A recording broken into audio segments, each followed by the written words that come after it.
A Terra está condenada. Uma força devastadora se aproxima e o tempo está se esgotando. Enquanto a civilização desmorona ao nosso redor e o mundo é destruído, poderemos construir uma nave espacial que nos leve para um mundo novo e habitável. A humanidade pode escapar da aniquilação? Nós podemos evacuar a Terra.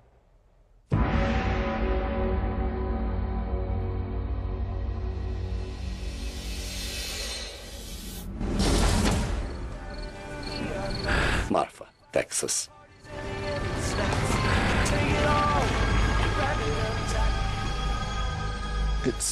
Parece ficção científica. Fim do mundo sem volta. Temos que escapar. Temos que evacuar a Terra. É impossível dizer que isso nunca vai acontecer.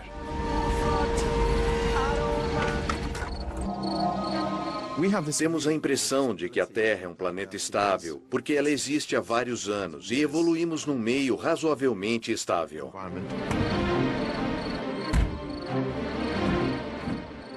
Sempre temos pequenas catástrofes, como furacões, tornados, terremotos, mas geralmente a população humana continua crescendo. Isso talvez nos dê uma falsa impressão do futuro. Ilha Jeju, Coreia do Sul. 일본은 좋아하지? 아빠, 여기? 그래. 여기. 잠시 한번 볼래? 잘 보이니?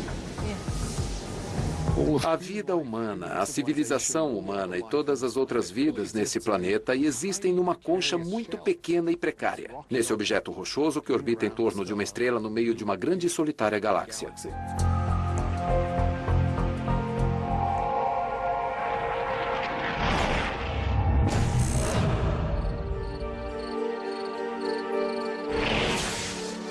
É uma estrela cadente? Nossa, sim, olha aquela outra. Os altos e baixos que experimentamos como espécie não são nada comparado ao que o universo pode lançar em nós. Há uma lista enorme de coisas ruins que podem acontecer com um planeta como a Terra.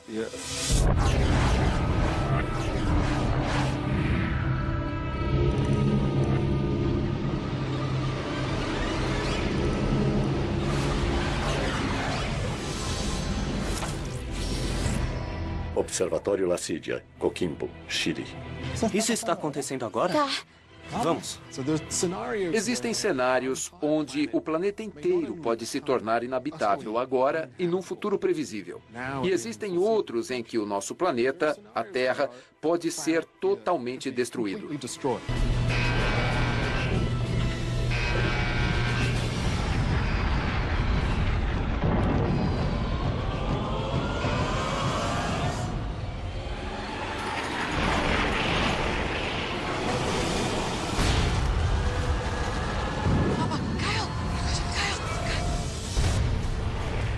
Ah, meu Deus. Entre na caminhonete.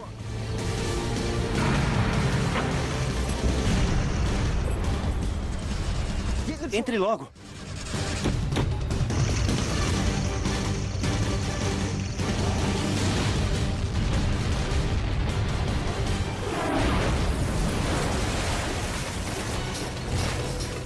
Plantão de notícias. Relatos de Tucson, no Arizona, e Okayama, no Japão, descrevem queda de meteoros enormes causando inúmeros estragos. As autoridades calculam que o número de mortes chega a 250 mil e subindo. Esse pode ser o maior desastre natural que o mundo já conheceu. Alguns cientistas sugerem que esse evento mortal pode ser apenas a ponta do iceberg, um sinal de que a destruição do nosso mundo se aproxima rapidamente. O início do fim.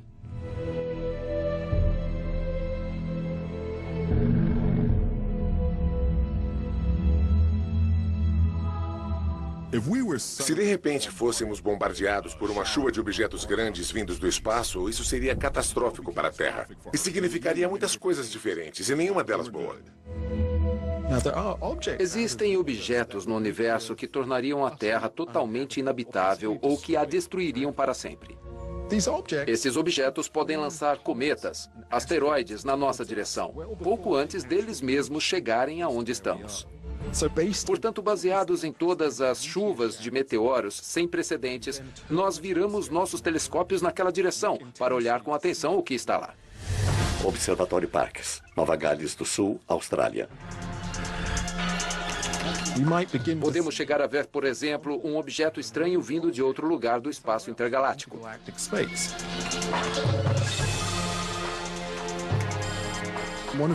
Uma das possibilidades mais radicais que podemos pensar é num objeto chamado estrela de nêutrons. Estrela de nêutrons. Uma estrela de nêutrons é um corpo estelar. Uma estrela muito mais maciça que o Sol, que queima seu combustível com extrema rapidez. E no fim de sua vida, quando o combustível acaba, todo o núcleo da estrela entra em colapso. Isso cria um tipo de supernova, uma explosão estelar gigantesca. E o que fica para trás é um núcleo denso, feito de nêutrons. Algo em torno de 10 quilômetros de diâmetro. Como a estrela de nêutrons tem a massa equivalente a 2 ou 3 vezes a do Sol, sua força gravitacional é enorme. Isso significa que à medida que os objetos se aproximam dela, ficam sujeitos à sua força poderosa que pode destruí-los. Outra coisa assustadora de uma estrela de nêutrons é que quando ela entra em colapso, ela se lança no espaço a uma velocidade muito alta.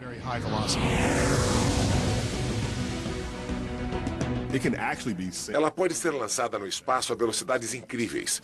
Portanto, muito cuidado com o que atravessar seu caminho. À medida que uma estrela de nêutrons se aproxima do nosso sistema solar, seu campo gravitacional intenso perturbará as órbitas de objetos como os asteroides. E um pouco desse material pode chegar aqui como uma chuva de meteoritos mortal.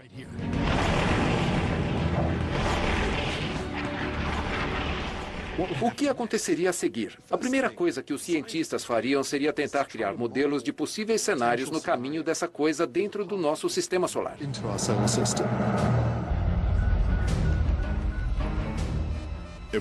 Se concluíssemos que uma estrela de nêutrons está vindo em nossa direção, isso seria muito ruim. Não dá para explodir nem mudar sua direção.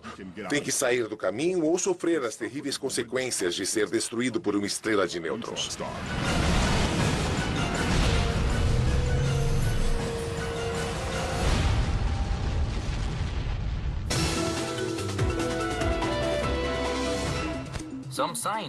Alguns cientistas dizem que é o fim do mundo. É chamada de estrela de nêutrons e os astrônomos acham que ela está em rota de colisão com a Terra. Bom dia, Tulsa. Para você que está chegando agora, estamos conversando com Lawrence Kellogg, da Universidade de Oklahoma.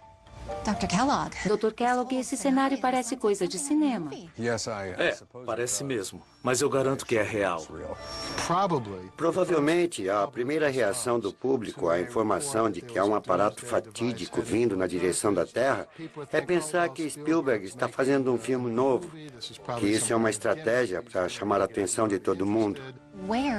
De onde vem essa estrela de nêutrons? Há cerca de 60 mil anos, uma estrela nos confins de nossa galáxia entrou em colapso e explodiu. Nós chamamos de supernova. A violência dessa explosão lançou seus detritos numa jornada de milhares de anos.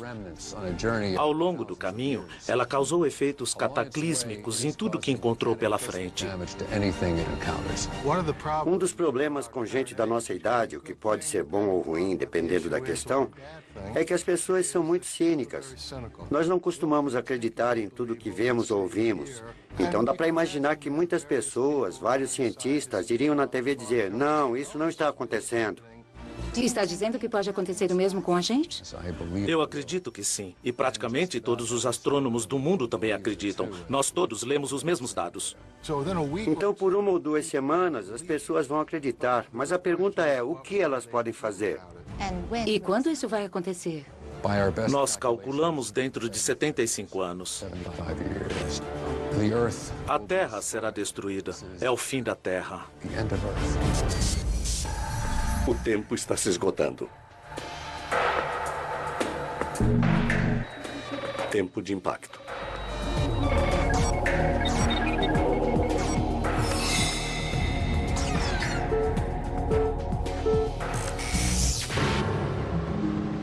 Quando as pessoas se veem diante da morte iminente, normalmente elas agem de dois modos. Ou se unem na esperança de preservar a humanidade, ou pelo menos preservar o que é humano, ou desistem e entram em desespero.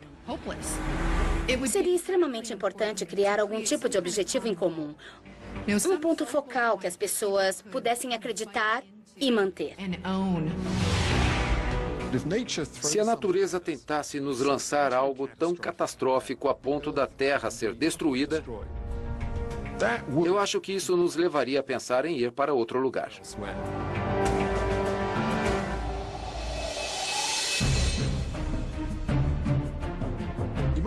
Você pode achar que deveríamos ir para Marte ou talvez para uma das luas de Júpiter para escapar do que aconteceria na Terra. Mas nesse cenário, praticamente não existiria um local seguro. Não sobraria nada.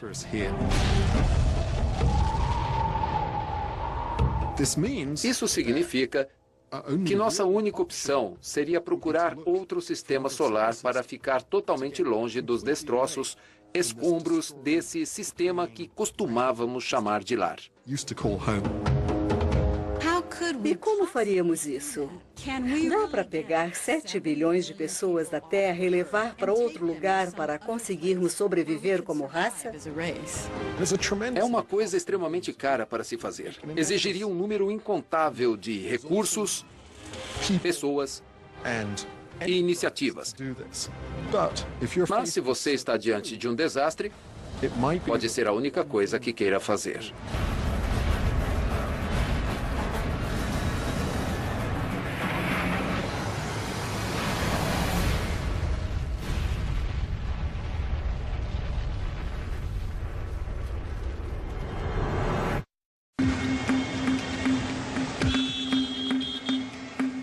Agra, Índia.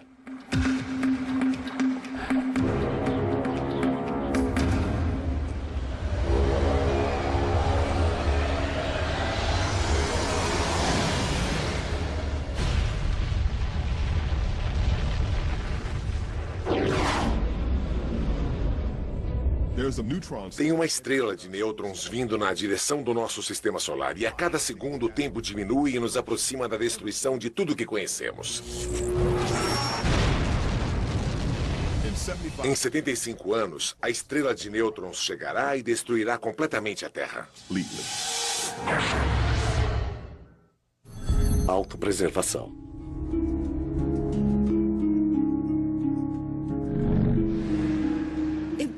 Isso mexe com a cabeça. Podemos realmente resgatar 7 bilhões de pessoas? Temos que lembrar que apenas 600 pessoas já foram para o espaço em toda a história da raça humana. Podemos tirar 7 bilhões de pessoas da Terra num período de 75 anos? Para ser sincera, eu acho que temos que encarar que isto pode não ser possível.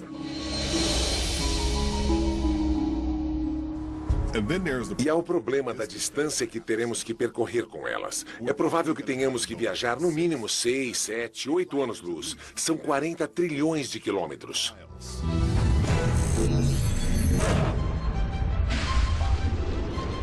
Uma coisa é certa.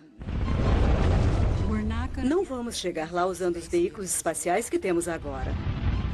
Os foguetes que conhecemos, Mercúrio, Apolo, o ônibus espacial, são todos foguetes químicos. Não dariam conta do problema. É simplesmente impossível construir uma nave espacial para ir para outra estrela com propulsores químicos. É o caso do gato que corre atrás da própria cauda. Quanto mais combustível você coloca para mover a massa, mais combustível você precisa para mover a nave espacial. Assim você não chega a lugar nenhum. Para isso dar certo, teremos que construir uma nave colossal e desenvolver um novo tipo de motor de propulsão. A pergunta é, podemos? Centro de Voos Espaciais. Temos pouco tempo, então vamos começar. Este é o E0302. E é a razão de estarmos aqui. É um lembrete constante de que o tempo está passando. Hoje vamos rever a proposta inicial feita por nossas equipes de trabalho da divisão de naves para a evacuação. Pediram para lembrá-los que essa reunião, bem como todo esse projeto, é confidencial. Felizmente, a natureza nos dá muitas formas de chegarmos às estrelas e nenhuma delas envolve nada além da física conhecida. Mas os desafios da engenharia são enormes.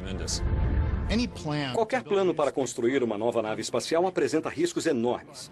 Mas como a humanidade está em risco, vamos aceitar tais riscos quaisquer que sejam. Chamamos de Projeto Horizonte. Ele representa a vanguarda da tecnologia de propulsão de aeronaves. Agora veremos algumas abordagens.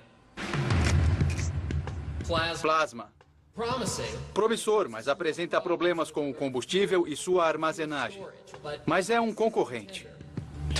Para fazer um foguete que consiga atingir altas velocidades, é preciso que ele solte o escapamento o mais rápido possível. A ideia de um foguete de plasma é usar a eletricidade para acelerar o combustível e assim lançar coisas em altas velocidades. Mas embora o plasma seja mais potente, ele exige muito mais combustível. O que nos leva a estaca zero no problema do combustível. Painéis solares. Essa tecnologia tem a vantagem de ser muito pesquisada, principalmente nos últimos 15 anos. Um painel solar gera propulsão através da luz do sol. Quando você caminha num dia ensolarado, você não sente, mas a luz refletida por você te empurra. Existe um tecido de polímeros esticado numa armação de metal.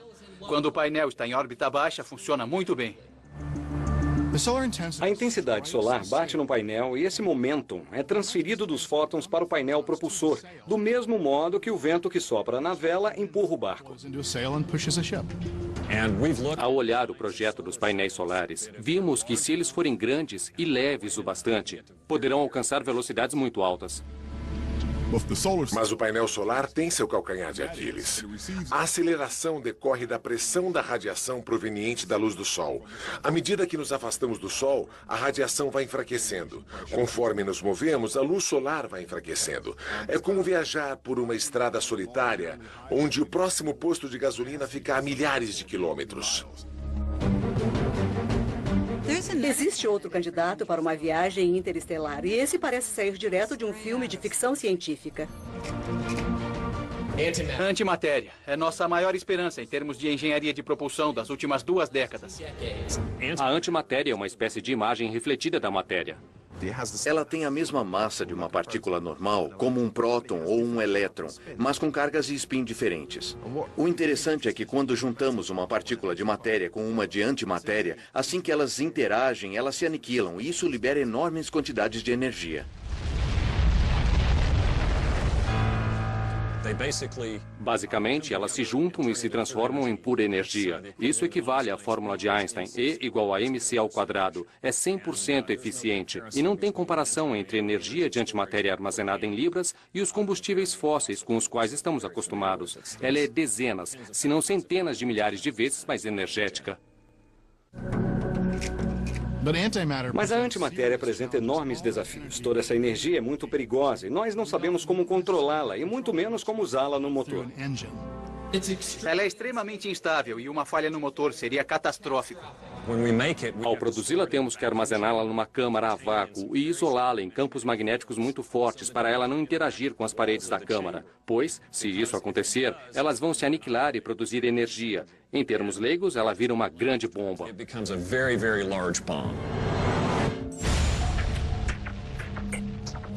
Isso é, no mínimo, um grande desafio.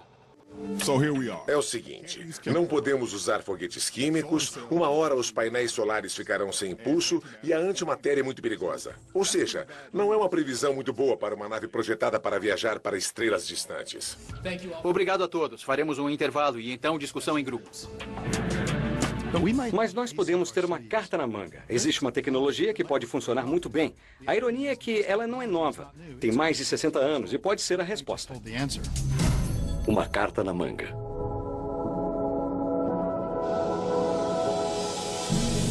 Secreto. Hoje, faça o que fizer, chame quando quiser, você faz parte do conflito atômico. Liberado. Durante o projeto Manhattan, nos anos 40, havia um físico chamado Stanislaw Ulam, que propôs lançar um veículo espacial imenso movido a bombas nucleares.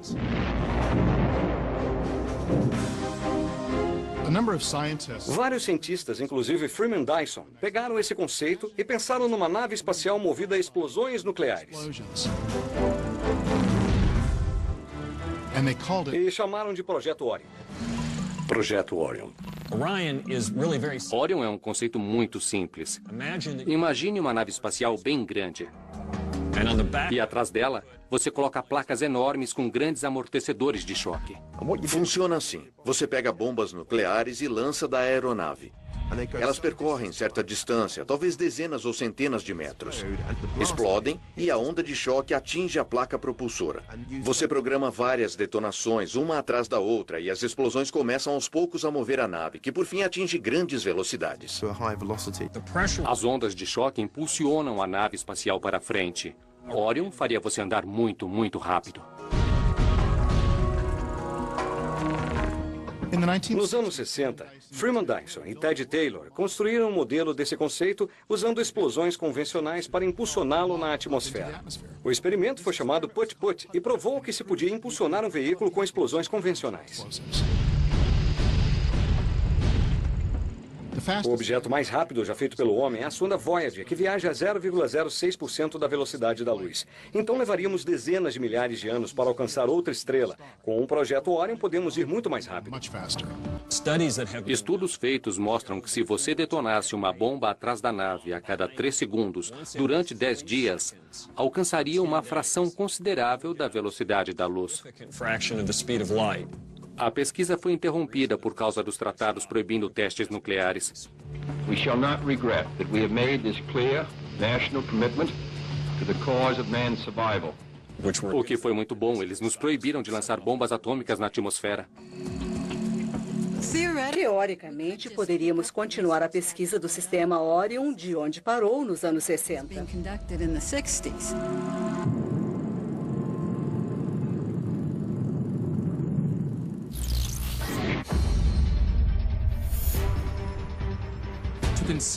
Para conceber e construir tal nave, é preciso cooperação numa escala jamais vista no mundo. Precisaríamos de todo o conhecimento tecnológico e científico que temos no mundo. Estamos falando de recursos naturais. Estamos falando das economias do mundo terem que abrir mão do dinheiro e trabalhar pelo bem comum. O problema é que temos um prazo. Não tem como adiar. Temos que terminar em 75 anos.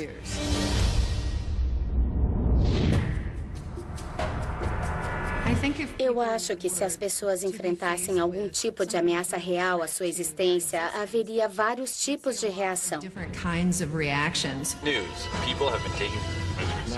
Agora, com a ênfase da mídia social, seria um grande impacto. Isso se espalharia num milésimo de segundo. Eu acho que algumas pessoas procurariam grupos e organizações religiosas por respostas e também veríamos um aumento considerável de suicídios. O mundo vai acabar. Será um tremendo caos.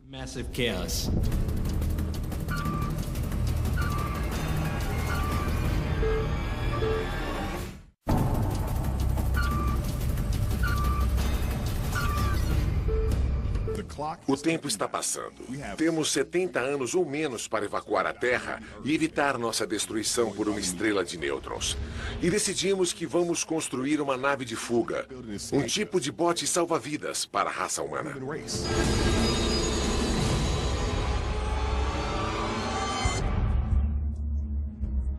Quando você decide que vai projetar e construir uma nave estelar, a primeira coisa a fazer é reunir as melhores cabeças do planeta para fazer o trabalho. Pessoas de diferentes áreas científicas, como biólogos, botânicos, fisiologistas, físicos. A lista de pessoas necessárias para esse empreendimento é imensa. É essencial estabelecer um ponto central onde homens e mulheres possam coordenar os esforços para o sucesso do empreendimento. Esperança no horizonte.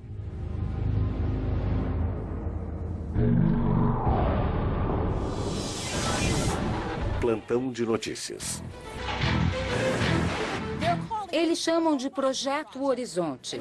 Tivemos acesso exclusivo para mostrar esse imenso complexo que está sendo erguido aqui na Flórida. Já apelidaram o complexo de Cidade da Nave Estelar. Em poucos meses, o local ficará protegido pelos militares e a luta para salvar a humanidade começará.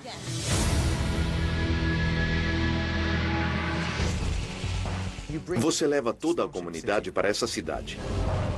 Leva todos os cientistas e engenheiros para lá. E começa a trabalhar no projeto. Eles precisam de casas para morar. E não só eles, as famílias também, porque eles têm esposas, maridos, filhos que devem ir com eles. Isso vira uma grande comunidade que precisa de apoio. E eles vão morar nessa cidade durante o período de construção desse veículo. E eles devem passar o resto de suas vidas lá, porque este é um projeto de longo prazo. E é nessa suposta cidade temporária que todo o futuro da raça humana será decidido.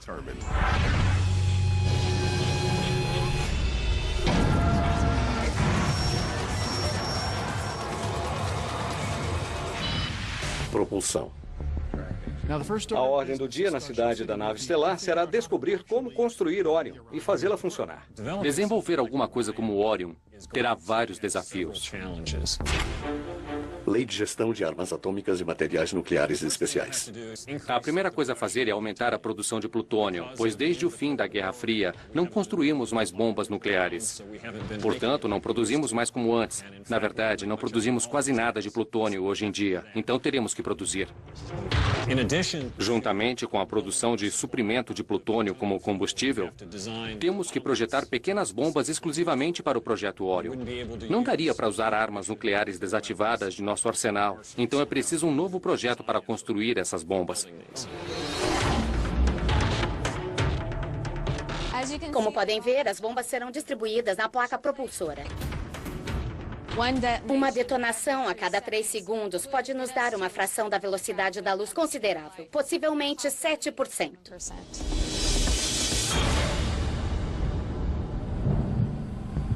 Enquanto aperfeiçoamos o sistema de propulsão, a próxima pergunta será: o que ela vai impulsionar? Qual será o tamanho? E quais as condições internas necessárias para prepará-la para passageiros? Um dos elementos ambientais críticos que temos que fornecer é o que temos aqui na Terra: a gravidade. A gravidade é um princípio organizador para todos os animais e plantas. Nossa fisiologia e anatomia estão totalmente estruturadas para lidar com a gravidade.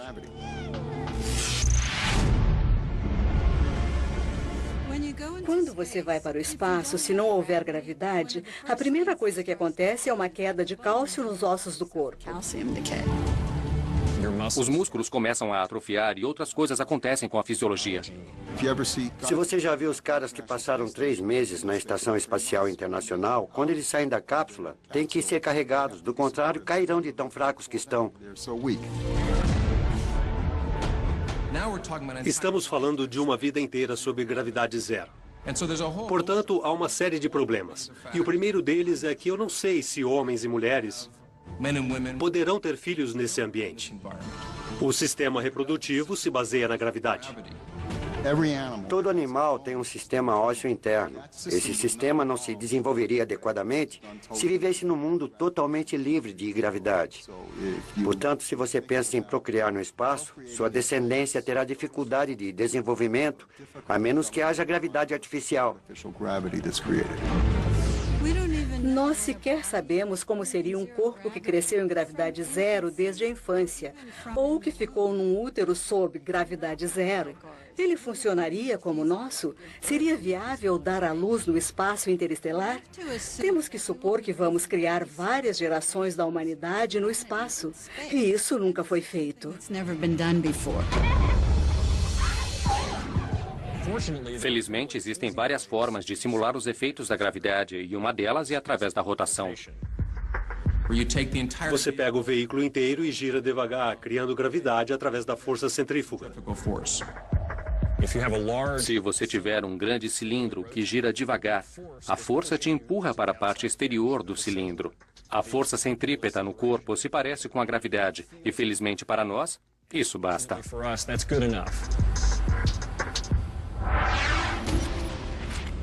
Se a solução é um cilindro giratório, então a pergunta é: de que tamanho ele será? Porque isso determina o número de pessoas que podemos acomodar. A resposta é bem grande, e é a partir daí que podemos começar a falar de uma coisa chamada o cilindro de O'Neill.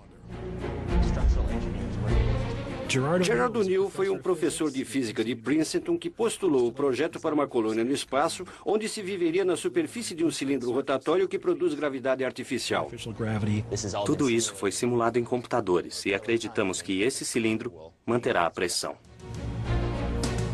Na verdade, aqui nós temos o mesmo tipo de cilindro de pressão que O'Neill achava que funcionaria no espaço. Ele é projetado para gerar a pressão da atmosfera da Terra dentro dele. Nós temos portas pressurizadas na câmara para a entrada e saída de pessoas e cargas. Depois de fechadas, sabemos que elas vão manter a pressão necessária. Parece bom. A luz é outra questão. Não existe muita luz solar, mesmo se você se afastar apenas alguns dias do Sol. Precisaremos de iluminação artificial, mas esse não é um grande problema. Podemos estender uma haste no centro da nave que faria o papel do Sol em seu ciclo diário, pois os seres humanos, plantas e outros animais baseiam-se nos ciclos do dia e da noite para regular o ritmo de vida e garantir a sobrevivência. Esses ritmos ditam o batimento cardíaco e a temperatura corporal. Por isso, manter um ciclo de 24 horas é essencial para a saúde humana. A ideia é construir habitats grandes e independentes no espaço, onde você possa colocar um ecossistema e, talvez, centenas de milhares de pessoas morando ali, no espaço, num ambiente de nave espacial completo e autossuficiente. Isso está na escala do que é necessário para lançar uma nave nas estrelas, algo que um sistema de propulsão como o Orion conseguiria impulsionar.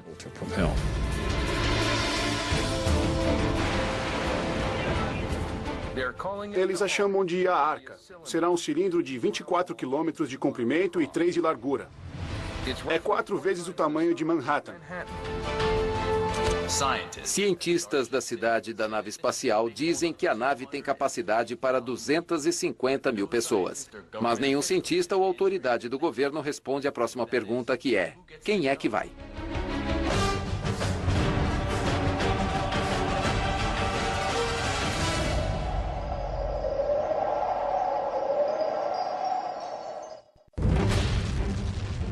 Há uma sentença de morte para o planeta Terra.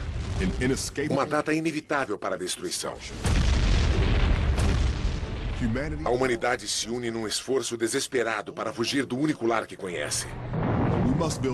Temos que construir uma nave imensa e voar para as estrelas. Temos que evacuar a Terra. Escolhas difíceis. Impacto da estrela de nêutrons. 55 anos. Manioni, Tanzânia. Temos que engolir um remédio amargo. Não conseguiremos construir uma nave ou um conjunto de naves para transportar 7 bilhões de pessoas da Terra. E certamente não faremos isso em tempo. E se tentarmos esse plano, vamos falhar. Felizmente para a humanidade, não é preciso ir todo mundo. Um pequeno grupo geneticamente diversificado pode se multiplicar quando chegar ao destino. A pergunta é: como vamos selecionar esse pequeno grupo? Quem vai? Para mim, essa é a grande questão. Como selecionar as pessoas que farão essa viagem de fuga?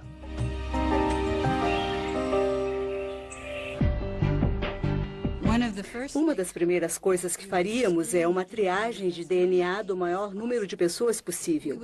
O ideal seria coletar dados do planeta inteiro, da população inteira, se possível. Isso nos daria uma visão instantânea da raça humana no presente momento. Estamos olhando essencialmente para um primeiro grupo de pessoas, seres humanos de um planeta distante. Portanto, a primeira coisa a considerar é a sua sobrevivência. Um perfil genético nos daria no mínimo uma pista. É claro que a principal coisa a considerar é a biodiversidade dos evacuados. Queremos uma grande variedade genética. Uma população de pessoas se torna muito vulnerável quando se tem uma composição genética monolítica. Ela fica muito vulnerável a doenças e a enfermidades. Por exemplo, se todo mundo for igualmente sensível a um surto de gripe ou algum tipo de ataque de vírus, então todo mundo morre. A comunidade científica teria que participar diretamente na eleição de quem está apto para esse tipo de projeto e também que tipo de pessoas. As pessoas que sobreviverem têm que ser, de certo modo, biologicamente perfeitas, as mais perfeitas possíveis, porque estamos falando de sobrevivência num grande período de tempo. Uma das coisas que se deve procurar, pessoas que sejam relativamente livres de doenças e tenham expectativa de vida longa.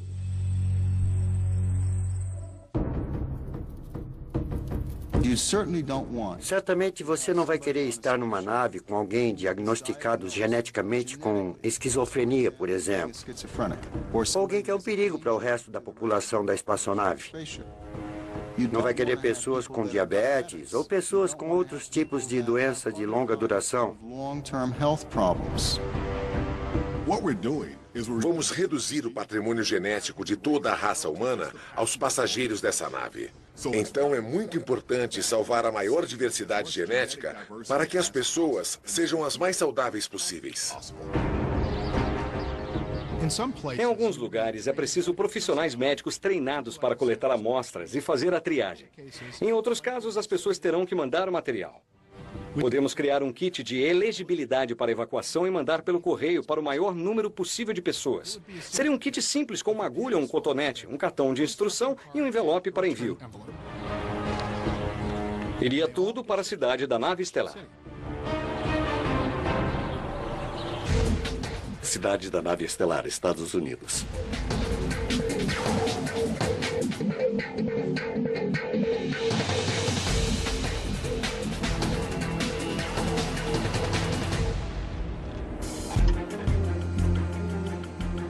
Quando as amostras chegassem ao laboratório, seriam triadas.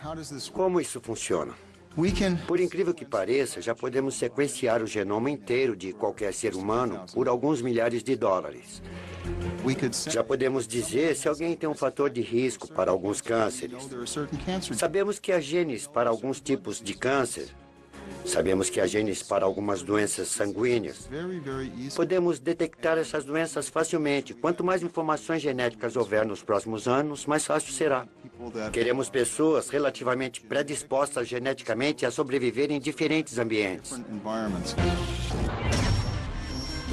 Se eu fosse escolher pessoas com capacidade de sobrevivência a longo prazo e com recursos mínimos, eu levaria os Inuits da Groenlândia ou do norte do Canadá, porque eles vivem em ambientes inóspitos há milhares de anos. Essa capacidade de sobrevivência é extremamente crucial.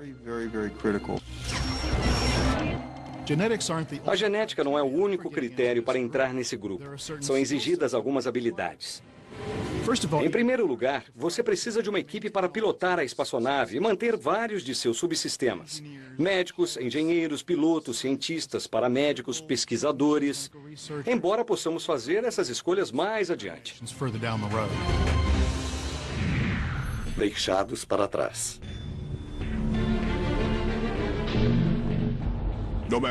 Independente do critério de seleção usado, quando você decidir quem vai, estará decidindo quem não vai. E muita gente não vai. Na verdade, 99% das pessoas não poderão ir. E não importa o quão objetivo você seja no seu critério de escolha, muita gente verá o processo seletivo como algo que favorece os poderosos.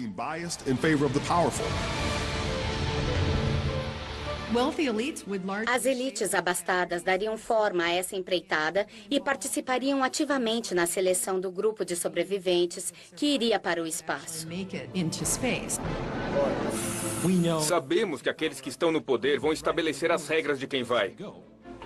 Eles terão o comando, eles terão o controle financeiro. Plantão de notícias. Hoje houve protesto em 71 países nos 5 continentes. Os protestantes pediram para fechar o programa da nave estelar. Por quê? Alguns dizem que é muito dinheiro desviado, outros que o processo de seleção é preconceituoso. Haverá muitas nações, muitos países no mundo com poucas pessoas selecionadas para esta jornada. Haverá muita gente de poucos recursos que vai querer fazer parte do projeto, mas não será selecionada. E a briga pelos recursos costuma ser violenta. Há muito espaço para tragédias.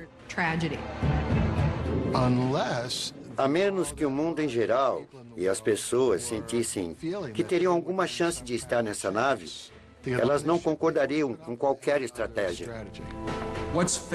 O que é justo em relação à porcentagem da população? O que é justo em relação aos países que doaram a maioria dos recursos para o projeto? E se houver nações que decidiram que não querem participar disso, vamos permitir que indivíduos desses países participem dessa jornada? Se você pudesse fazer um sorteio onde todos tivessem chances iguais de participação, mas seria um grande tumulto e poderia haver guerras para decidir quem entraria na nave. Alguns países poderiam dizer, quer saber, eu tenho uma bomba nuclear, se não fizer o que eu digo, o mundo vai acabar. Os tempos estão acabando e é hora de seguir em frente e é agora. Uma das coisas que eu acho provável acontecer será o aumento de guerras civis.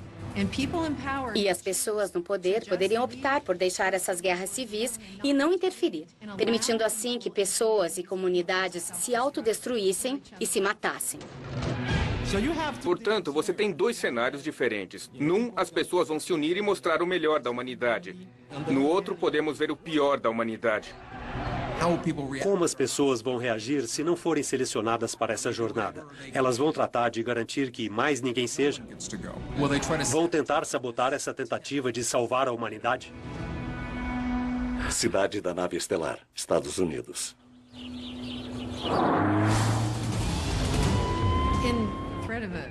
Numa ameaça de catástrofe dessa magnitude, acho que haveria o risco de formação de cultos ou grupos fundamentalistas que sabotariam esse projeto. Você entrou numa área restrita. Pare o veículo agora.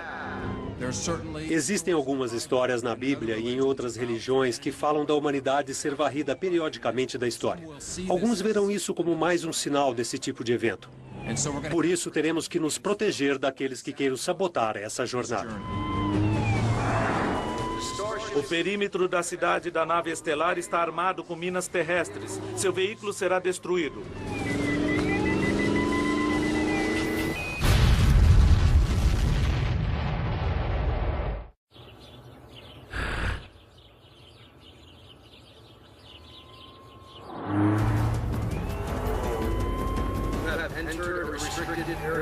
Stop your vehicle now.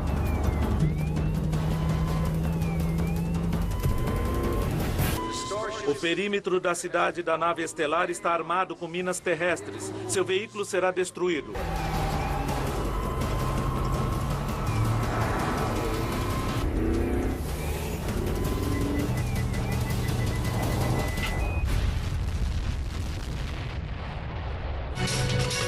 Plantão de notícias.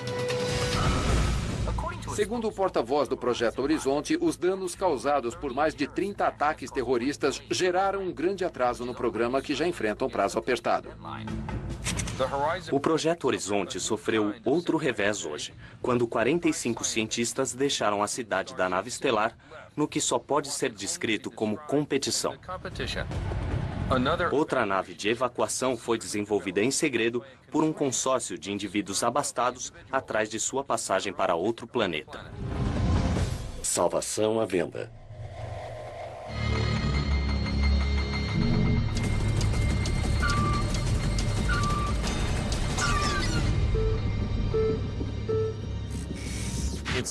É totalmente possível que, além desse esforço nacional para construir uma arca espacial, existam várias arcas espaciais sendo construídas por particulares. Não há por que não acontecer. É dinheiro. Pode acontecer de algumas pessoas muito ricas, como Bill Gates e Richard Branson, donos de empresas multibilionárias, decidirem se unir para tentar construir sua própria nave espacial.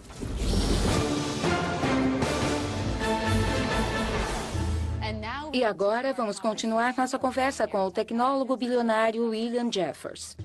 Um salva-vidas cheio de bilionários não é um insulto à sobrevivência da humanidade? Bom, Kate, eu vejo de outra forma. Porque o governo decide quem vai evacuar a Terra. Essa evacuação será um grande empreendimento. Os recursos de indivíduos de sucesso vão construir aquela nave que chamamos de Savior 1. Por que eles não podem estar nela?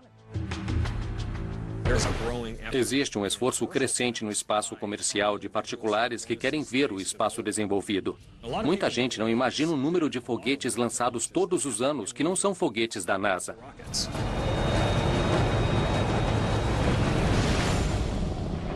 O custo de uma passagem em suas naves de evacuação é de 5 milhões de dólares.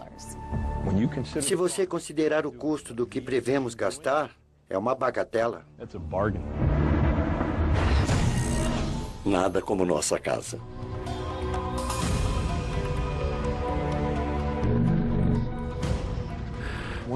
Quando soubermos que nosso sistema está condenado, temos que começar a procurar outros sistemas solares com planetas que nos mantenham.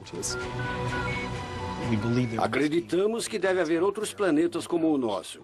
Há 20 anos isso era apenas uma declaração filosófica. Agora suspeitamos que haja muitos lugares como a Terra. A única pergunta é, quando vamos encontrá-los e a que distância está o mais próximo? Achar outro planeta não será fácil, mas nós já temos telescópios no espaço procurando planetas como a Terra e orbitando outras estrelas. O mais produtivo no momento é o telescópio espacial Kepler. Kepler é um telescópio espacial de 1 metro que orbita a Terra. Ele olha para 150 mil estrelas a cada 6 segundos. E procura uma gota na claridade quando um planeta passa em frente de uma estrela. Esse pontinho na intensidade da luz é essencialmente um eclipse bem pequeno. Quase sempre, por acaso, um planeta pode passar entre nós e sua estrela-mãe. Ao fazer isso, ele bloqueia um pouco a luz da estrela. Se monitorarmos essa estrela, veremos a mudança da luz proveniente dela, o que mostra que há um planeta ali.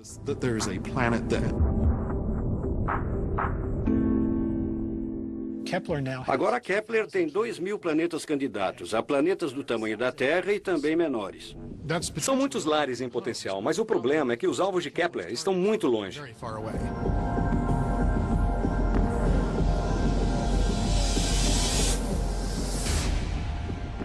Os alvos de Kepler estão a 1.500 anos-luz. Então, embora seja um grande experimento que nos dá a chance de encontrar alguma coisa, não é grande quando se trata de achar algo aqui perto para onde possamos ir.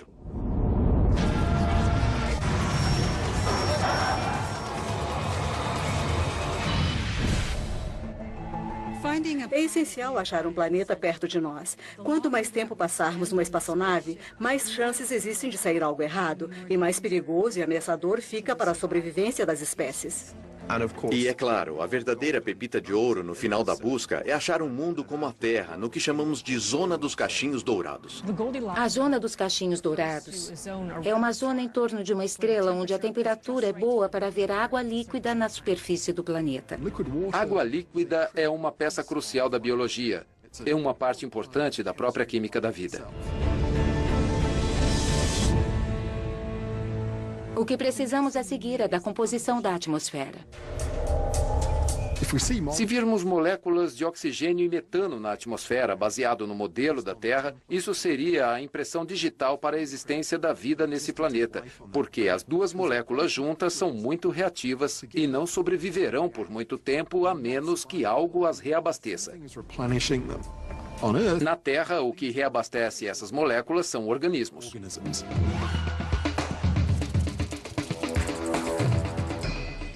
Mesmo se acharmos um planeta que esteja na zona habitável de sua estrela-mãe, com a temperatura adequada, a gravidade ideal na superfície, talvez com uma biosfera abundante, mesmo assim, pode haver muita coisa desconhecida que pode matar o recém-chegado. Uma delas, por exemplo, é a velocidade dos ventos. Nós humanos mal suportamos ventos de 80 quilômetros por hora. Alguns planetas têm ventos de mais de 320 quilômetros por hora o tempo todo. Poderíamos chegar lá e descobrir que tudo o que indicava ser um ambiente de temperatura ideal está errado.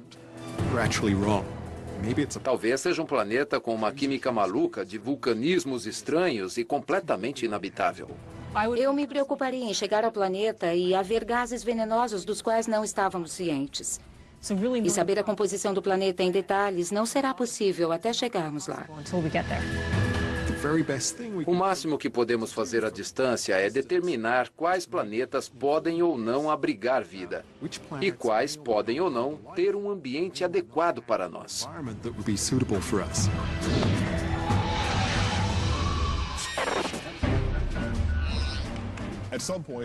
Em dado momento, teremos que fazer o que eu chamo de uma grande aposta. É isso. Alguém tem alguma reserva quanto a essa recomendação?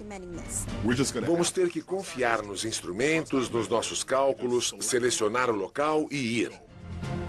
Essa é a melhor chance. Nada chega perto disso. Porque nessa situação não haverá tempo para voltar atrás na decisão tomada. A raça humana não pode morrer devido à paralisia de análise. Plantão de notícias. Cientistas da cidade da nave estelar estão comemorando. Hoje eles encontraram o próximo lar da humanidade. O planeta tem oxigênio na atmosfera. Pesquisadores acreditam que já existam plantas. Eles circulam um sol conhecido como Estrela de Barnard, a pouco menos de 6 anos-luz daqui, o que significa que, segundo os cálculos, levará de 80 a 100 anos para chegar lá. Seu nome é Barnard C352, mas os pesquisadores mudaram para Terra 2. Impacto da estrela de nêutrons.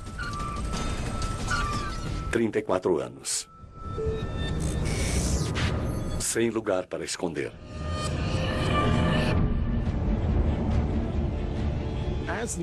Enquanto a estrela de nêutrons invade o sistema, matéria, pedaços de rochas, asteroides, cometas, o que houver no nosso sistema solar será atraído para a superfície da estrela de nêutrons. É como soltar bombas nucleares. Portanto, esse objeto vai começar a bombear radiação e queimar tudo em seu caminho.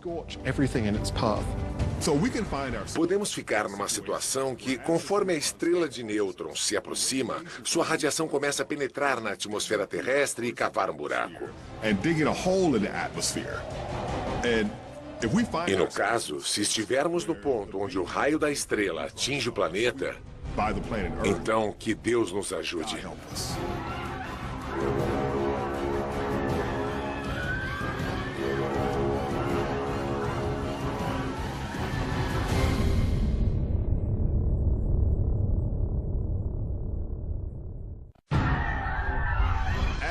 Conforme a estrela de nêutrons se aproxima e sua radiação afeta a atmosfera terrestre, ela vai abrir buracos na atmosfera que permitirão a entrada de radiação mortal vinda do espaço. Qualquer um que queira sobreviver durante esse período terá que procurar um abrigo. E de preferência no subsolo. Fim da vida como a conhecemos.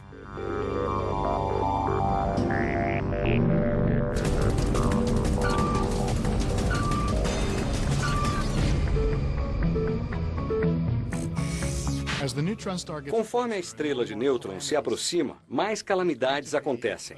Haverá uma disparidade crescente na qualidade de vida de pessoas do mundo industrializado e pessoas de outros lugares, onde não há ninguém para cuidar delas e fornecer abrigos e coisas que as ajudariam a passar por isso. Rio de Janeiro, Brasil.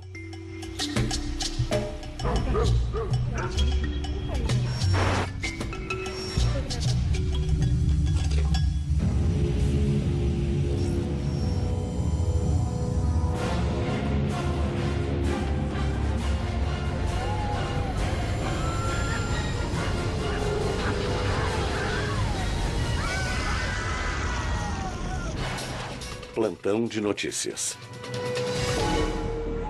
Milhões de pessoas morreram no acidente ontem devido à radiação emitida pela estrela de nêutrons. Os especialistas dizem que a exposição direta à radiação foi pior que a radiação no ponto zero da bomba de Hiroshima. Calcula-se que a perda de plantas e gado levará a uma escassez global de alimentos. Para os mais céticos, esta é a prova final de que a Terra está realmente morrendo. Reunião necessária. Mesmo com a radiação caindo sobre nós, não poderemos deixar os esforços de construção um minuto sequer. A sobrevivência das espécies depende disso. A maioria acha que lançar uma nave espacial é como lançar um foguete que sobe inteiro e atinge a órbita. No caso de uma coisa tão grande assim, não dará certo. Mas, felizmente, existem outros meios de construir uma nave espacial. Faz mais sentido juntar as peças e as partes, lançá-las no espaço e montá-la. Em solo, estaríamos sujeitos ao clima, à gravidade da Terra. Quando você manda alguma coisa para o espaço, você atravessa a atmosfera, enfrenta a pressão atmosférica, a dinâmica dos ventos. Existe todo tipo de tensões. Já no espaço, não há clima, a gravidade da Terra. Não é necessário pôr muita coisa e perder tempo em projetar algo para dois ambientes, o da travessia da atmosfera e o espaço. Pode se concentrar no que é necessário para mantê-lo no espaço. A ideia de construir algo tão complexo e grande no espaço pode parecer exagerada, mas a verdade é que nós já fizemos isso. Temos experiência em levar módulos e componentes construídos nos Estados Unidos, na Rússia, no Japão, na Europa. Nós lançamos em diversos tipos de foguetes, colocamos na mesma órbita para serem reunidos e montados no espaço, e formar a Estação Espacial Internacional, a ISS, que já está lá em cima. Uma das vantagens da estação espacial é o conhecimento que ela nos dá na montagem de estruturas em órbita. É um desafio? É claro que sim. Nós já fizemos isso. Não nessa escala.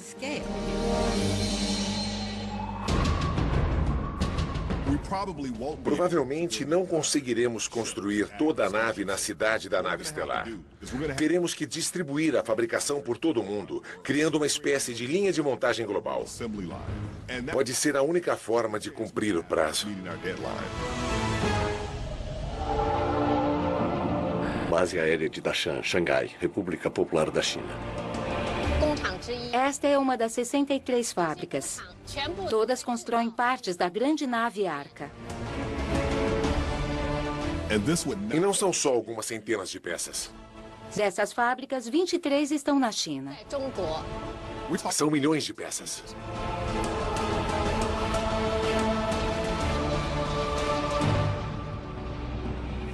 Mesmo agora, há lugares na Terra que podem fazer isso. Estados Unidos, Rússia, Japão, Europa, Índia. Todos os países que exploram o espaço podem fazer isso. Eles lançarão em órbita para montar no espaço. O maior desafio será a engenharia dos sistemas. Montar a logística e encaixar todas as peças.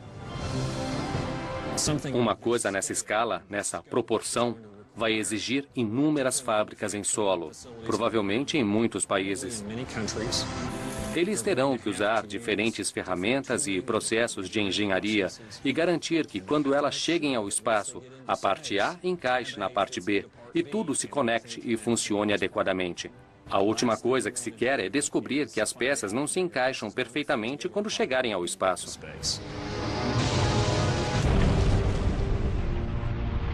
Lançar todas as peças da aeronave em órbita será um desafio, mas é viável. Mesmo agora, estamos construindo foguetes capazes de lançar 130 toneladas na órbita baixa da Terra. Dá para levar grandes pedaços dessa coisa a cada lançamento.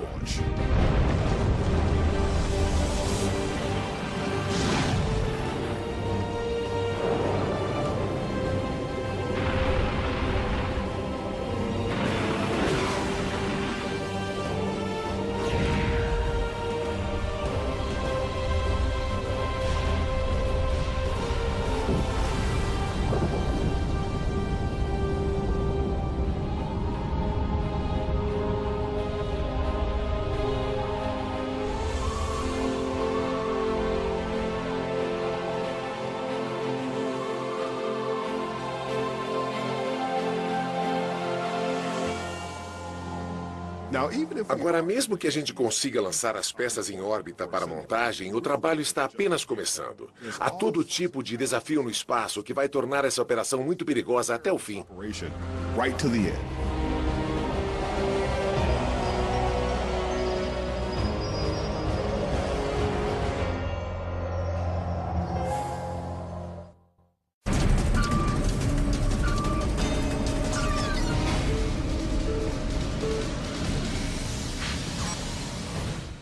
Estas são as últimas notícias da cidade da nave estelar. Apesar dos recentes contratempos, as previsões indicam que a Arca será terminada em tempo.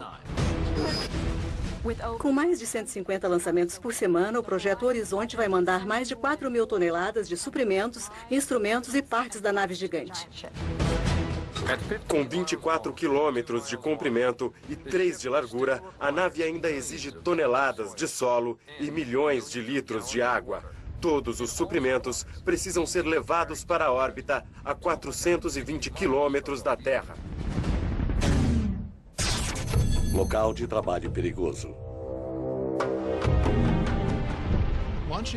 Lançar as seções da nave no espaço é a parte fácil. Nós já fizemos isso. Mas mesmo com a robótica mais avançada, montar essas coisas dentro de uma nave estelar vai exigir coordenação humana numa super escala.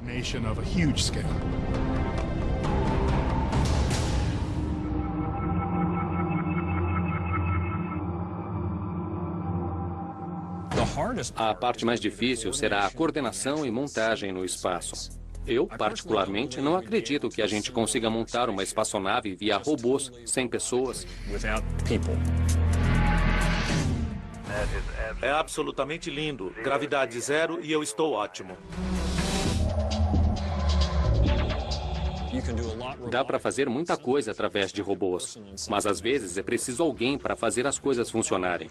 E provavelmente você precisará de um lugar na nave para os astronautas em trajes espaciais que supervisionam a construção todos os dias, fazendo reparos e manutenção, enquanto a aeronave é montada. E pode ser uma situação perigosa, porque temos muito lixo espacial voando em torno da Terra em alta velocidade. Na história da exploração espacial, nós não temos sido limpos e organizados com nossas espaçonaves como deveríamos. Primeira e segunda partes do veículo ejetadas com sucesso. Tudo parece em ordem. Houve casos onde foguetes explodiram e espalharam centenas de pedaços de escombros na órbita. Tivemos uma aeronave que quebrou e duas que colidiram e se espatifaram em centenas, se não milhares de pedaços. E poderia piorar com a própria nave estelar.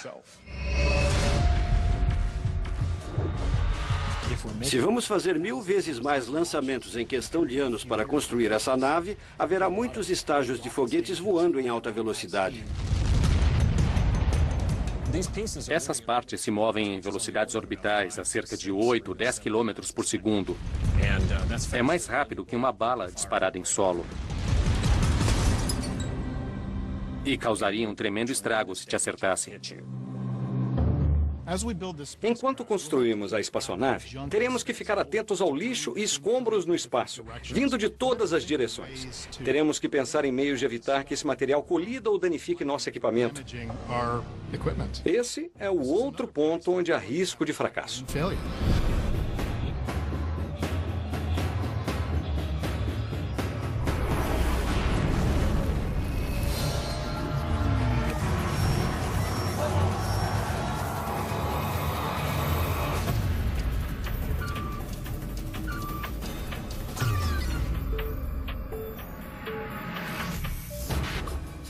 Até agora, sofremos os efeitos secundários da estrela de nêutrons.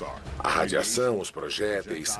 Mas agora que a estrela de nêutrons se aproxima do nosso sistema solar, é o início do fim. Ela pode alterar nossa órbita. Ela pode ficar mais elíptica. Isso significa que nossas estações seriam radicalmente diferentes. Econotícias. Estamos diante de mais um dia de clima extremo, pessoal. Vocês de Los Angeles enfrentarão mais uma onda de frio, 50 graus abaixo de zero. Miami, Flórida. Haverá uma grande diferença entre inverno e verão. Anchorage, Alasca. Num nível muito além de aquecimento global ou coisas do tipo que estão ocorrendo. Estamos falando de uma onda de calor de 60 graus, se movendo para Manitoba. Mantenha seu suprimento de água. É importante ficar no porão no meio do dia. E corta.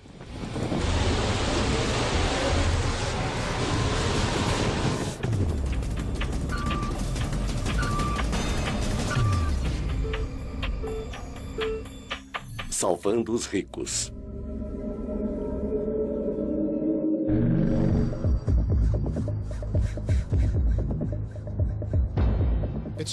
É da natureza humana a luta pela sobrevivência. Portanto, certamente haverá outros grupos de pessoas que construirão suas naves e tentarão sobreviver. E alguns desses grupos pequenos podem até acabar seus projetos antes de nós.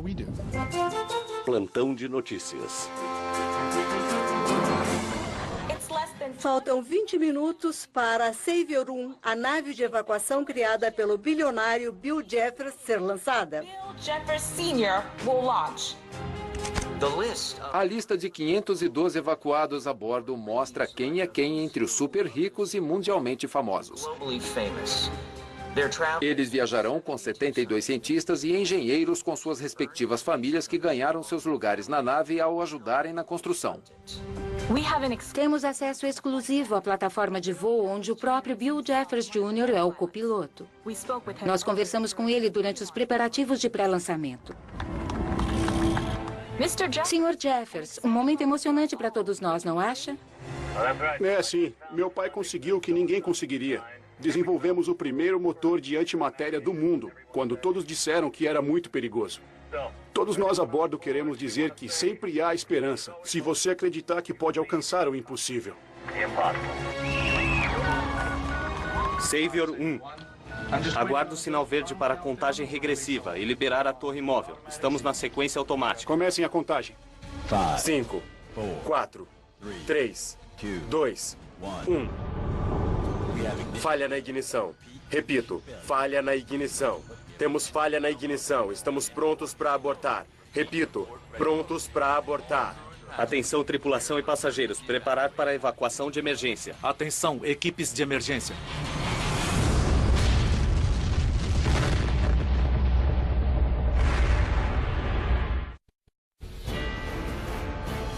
We're on the automatic sequence. Let's start the countdown. 5, 4, 3, 2, 1. We have ignition failure. Repeat, ignition failure. I don't know, we've lost flow on We have engine malfunction. We have an engine malfunction. 3 and 4, master. All crew and passengers prepare for emergency evacuation. 2 coming up.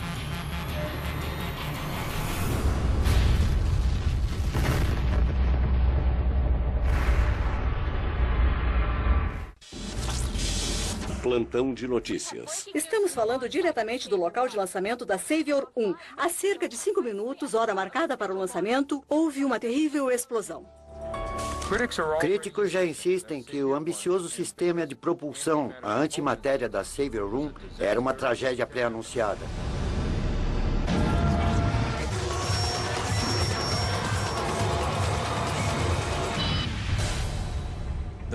É preciso lembrar que no armazenamento da antimatéria, ela não pode ter contato com qualquer matéria. É preciso bombear todo o ar do recipiente e colocar um campo magnético para aprisionar as partículas carregadas, para que elas não toquem nas laterais do recipiente.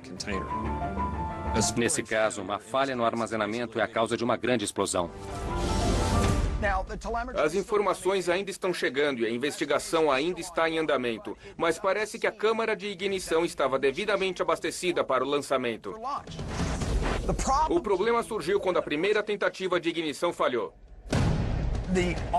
O computador a bordo liberou uma segunda carga de antimatéria dentro da câmara. Era o dobro da carga. Logo, quando a ignição ligou, o compartimento não suportou e causou uma rachadura no selamento a vácuo, o que permitiu a entrada de ar na câmara. Sabemos o que aconteceu em seguida. Até o momento, nossa história, nossa arte, nossa ciência, nossa existência, tudo depende de alguns seres humanos que estão preparando a nave Arca para a humanidade habitar durante um século. E temos só alguns anos para fazer direito. Suprimentos na Arca. Lembre-se, essa arca tem que manter a vida de todos os sobreviventes da raça humana. Então será necessário abastecê-la com tudo o que eles precisarem durante as décadas de sua jornada.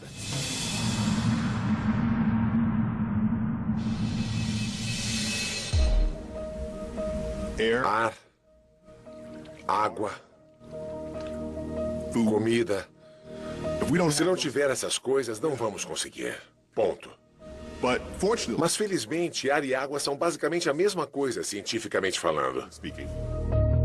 Você pode fazer oxigênio facilmente se colocar uma corrente elétrica na água, que é basicamente o que os organismos fazem quando liberam oxigênio da fotossíntese. Se você tiver uma usina de força nuclear na nave, você pode gerar eletricidade por um longo período de tempo, com segurança, e precisa apenas hidrolisar a água para gerar oxigênio. Então podemos respirar e temos água. Agora temos que pensar no suprimento de comida. Por mais mundano que pareça, nunca fizemos nada nessa escala. E com certeza nunca no espaço. Todo homem, mulher e criança na nave tem uma chance de morrer se não resolvermos isso. Como alimentar 250 mil pessoas durante esse período? Obviamente não podemos levar toda essa comida conosco. Não dá para levar milhões de latas de alimento e frango congelado numa despensa até as estrelas. Não é viável. Não dá para ter um suprimento de comida que fique escasso depois de um tempo. Ele tem que se repor sozinho, independente de qualquer suprimento de fora. Você não comerá carne no espaço. Nada de bife no espaço. Pode comer coisas com sabor de carne, mas não comerá carne no espaço. E o motivo é muito simples. A conversão de vegetais no músculo animal é apenas 10% eficiente. Ou seja, para cada meio quilo de bife, a vaca consome 5 quilos de grama. Se estiver com vontade de proteína animal, você pode comer um pouco de vermes e baratas. Insetos são uma fonte de proteínas para humanos há muito tempo. A ideia é que haveria um pouco de agricultura. Mas quem sabe? Talvez a gente passe a gostar até de insetos.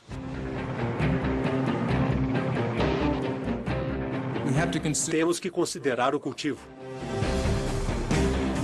Certamente teremos que pensar em cultivos resistentes às fontes de radiação que com certeza há no espaço. Temos que criar novas sementes que talvez sejam impermeáveis ao ambiente de microgravidade. Cultivar milho no espaço não é uma opção viável. Você vai cultivar algas, comer biscoito de clorela. Num bom dia vai comer bolachinhas verdes com gosto de espinafre desidratado. Teríamos grandes áreas de cultivo. É provável que isso crie seu próprio ambiente e clima dentro do veículo. Então agora estamos falando de chuva dentro do veículo. Obviamente podemos prever o que acontecerá nos 60, 80 anos de viagem. Essas tecnologias terão que ser testadas aqui.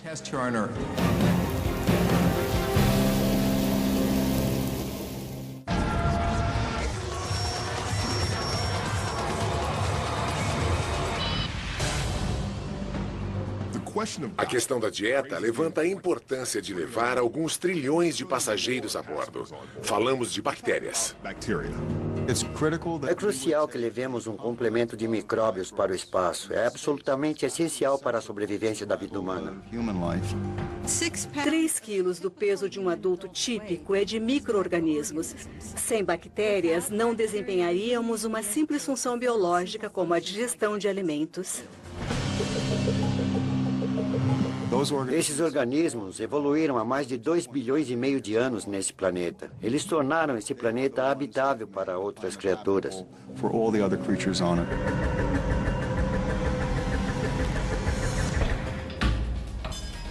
Uma das vantagens das bactérias é que elas viajam bem.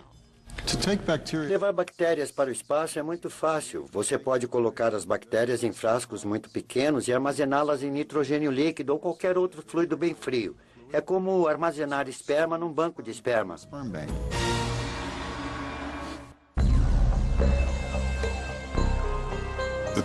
Você deve se lembrar que todos esses programas têm que acontecer ao mesmo tempo. Construir a nave, selecionar o destino, resolver problemas de suprimento, descobrir como alimentar os evacuados. Tudo tem que ser coordenado simultaneamente ou não será finalizado. A estrela de nêutrons não vai dilatar o prazo.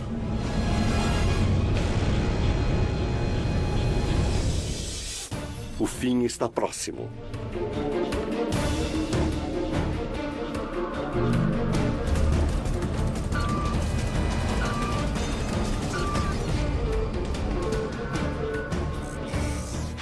Enquanto o fim se aproxima, começaríamos a ver sinais do nosso destino final. Quando a estrela de nêutrons alcançar os planetas mais distantes do nosso sistema solar, aí sim começarão os fogos de artifício.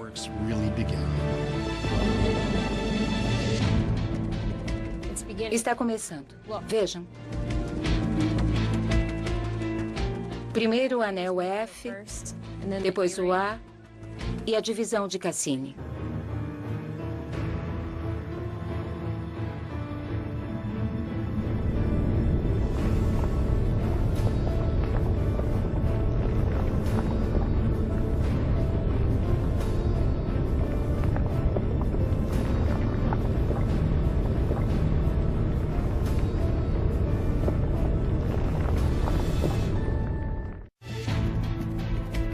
Está começando. Vejam. Primeiro o anel F, depois o A e a divisão de Cassini.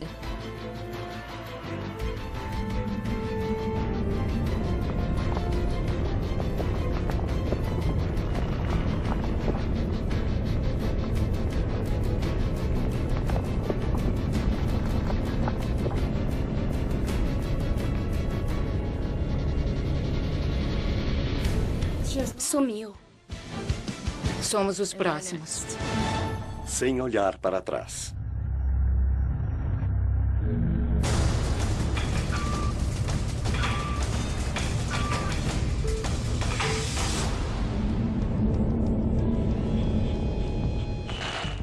Agora, a única esperança da humanidade está na arca espacial do Projeto Horizonte.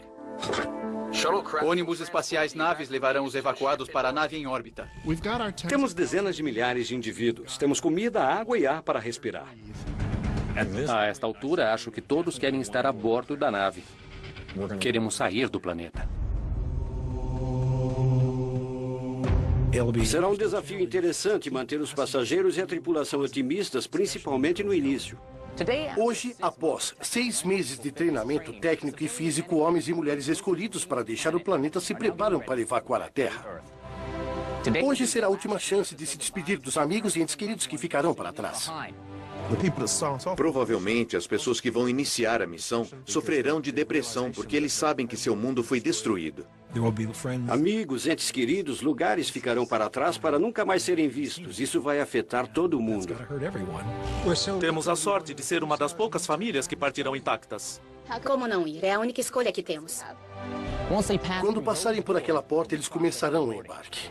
Depois farão o último exame médico antes de se dirigirem para um dos 100 ônibus espaciais que os levarão para a nave Arca. Pela primeira vez, os humanos vão sair de casa. Eles viajarão 60, 80, 100 anos talvez, em uma grande nave com 250 mil pessoas a bordo. Talvez eles deixem parentes para trás, lugares onde cresceram. Acho importante manter a estrutura familiar durante essa jornada. Isso permitirá que os indivíduos formem um lar, por assim dizer. A tripulação que vai pilotar a Arca já está a bordo há semanas, aguardando os passageiros que vão se aclimatar de 6 a 18 meses antes da nave partir.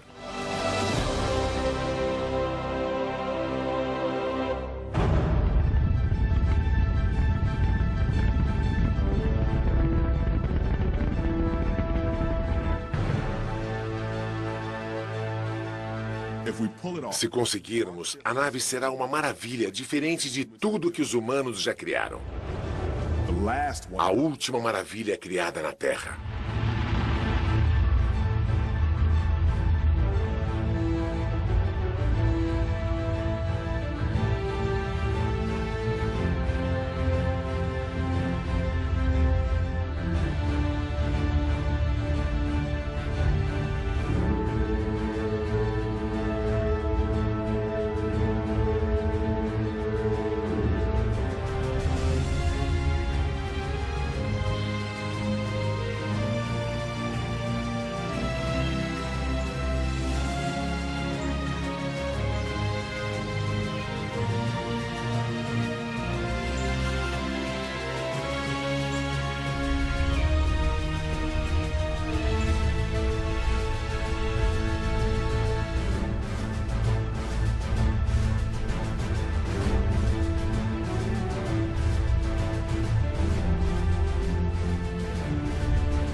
Estamos supondo que as pessoas vão se comportar, mas temos que nos certificar que haverá algumas leis, algumas regras, que teremos uma estrutura.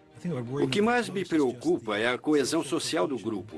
Eles cumprirão suas tarefas ou vão se rebelar e tentar fazer algo diferente? Dar meia volta na nave, desistir? É preciso manter as pessoas voltadas para seus objetivos o tempo todo, sem criar facções na nave. Não matar o outro. Ou seja, os mesmos problemas que temos numa cidade ou em países vizinhos. É o que temos que superar. Obviamente, teremos indivíduos de vários países. Quem garante que o ódio e os problemas que temos aqui na Terra não ocorrerão na jornada? Temos que ter muito cuidado e evitar turmas ou grupos de indivíduos que se separam do resto da população. Pense na turma que você teve no colégio. Acho que um ponto-chave será tentar minimizar essas turmas e formações de subgrupos durante a jornada. Obviamente, o que você precisa é de governança. Que leis levará com você? A Constituição dos Estados Unidos? Das Nações Unidas? Que tipo de estrutura política terá a bordo? Você quer uma democracia? Essa é uma pergunta interessante, porque certamente não vai querer um ditador que mande em todo mundo e quando chegue lá vire o mandante do planeta e não saia do poder. Ao mesmo tempo, você precisa de um tipo de estrutura militar que garanta que as ordens sejam cumpridas, pois as pessoas no comando tomarão decisões difíceis no estilo militar. E se houver democracia, talvez elas sejam destituídas do posto, e isso pode afetar o sucesso da missão.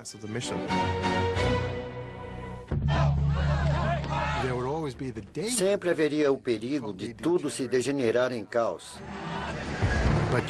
Mas é provável que, se havia gente inteligente o bastante para construir uma nave, selecionar pessoas para viajar nela, essas mesmas pessoas pensariam no modo justo de lidar com questões da vida nessa situação.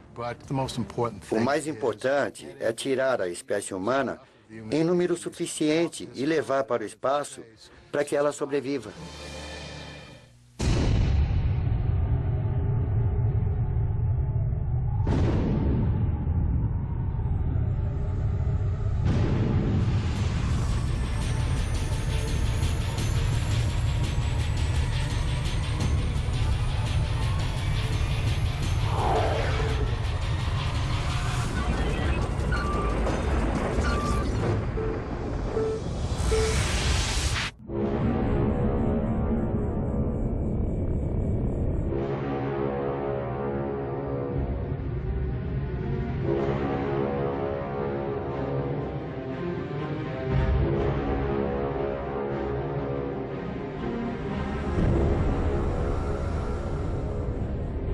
Enquanto a estrela de nêutrons se aproxima da Terra, vão acontecer duas coisas.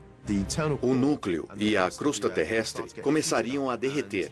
Isso resultaria em terremotos em escala nunca vista. Em seguida, o campo gravitacional da estrela de nêutrons começará a partir o planeta.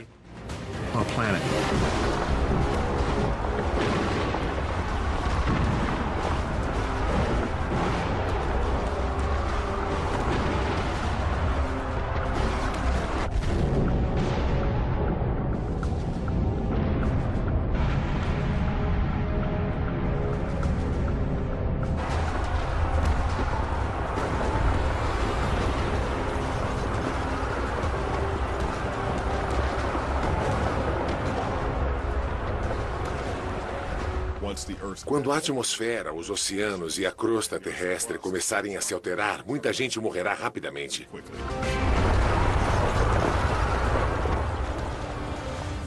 Aí eu acho que a crosta terrestre vai se despedaçar e o interior quente do planeta será espirrado para o vácuo do espaço.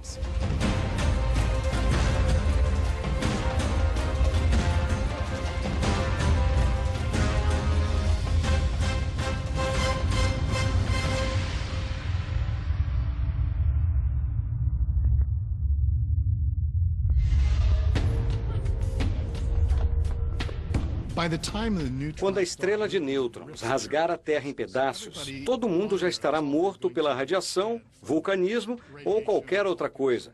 Não haverá ninguém para testemunhar esse evento, exceto as pessoas na arca.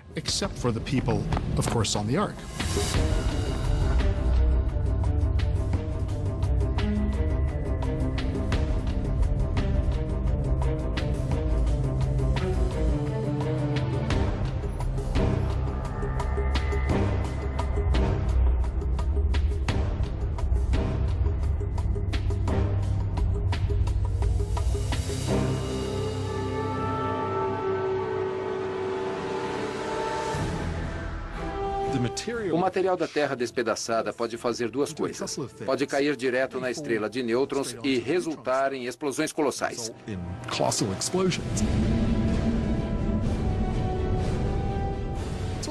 Ele também pode entrar na órbita da estrela como um anel.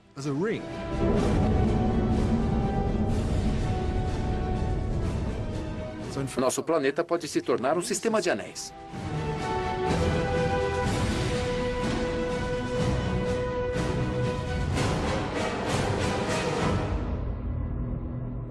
Terra 2.0.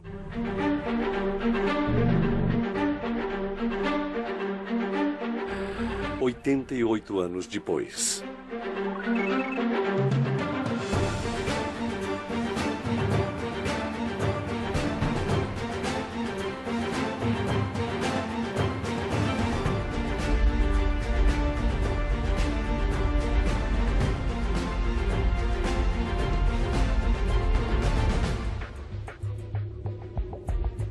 Quem estará lá quando chegarmos?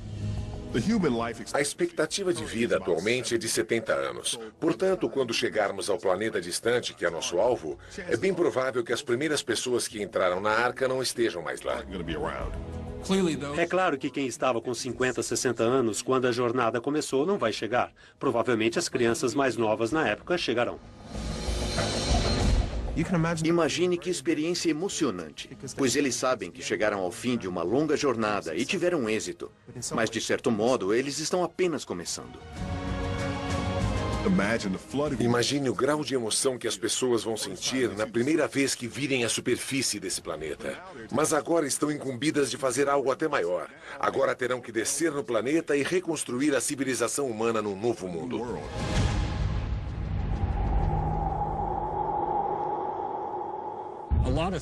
Muita gente diria que pensar em construir uma arca interestelar e evacuar o planeta é uma perda de tempo. Eu não sei se nós nos daríamos a esse trabalho sem uma ameaça. Mas, certamente, é uma coisa que devemos pensar, porque em algum momento no futuro será inevitável querer deixar o planeta. Vamos torcer para que não seja por causa de uma catástrofe. É uma coisa louca de se pensar. Parece ficção científica. Fim do mundo, sem volta, temos que escapar, temos que evacuar a Terra. Mas é impossível dizer que isso nunca vai acontecer. Também é interessante pensar nisso porque fica a questão. Será que nós, enquanto espécie, expandiremos além dos confins do planeta em que nascemos? Se olharmos para a evolução da Terra, vemos que quase sempre as migrações ou expansão de uma determinada espécie são decorrentes de algum desastre que forçou as espécies a se mudarem. Pode se dar o mesmo conosco. Pode ser que um evento como esse, tão devastador assim, garanta que nossa espécie viva para sempre enquanto se propagar no universo.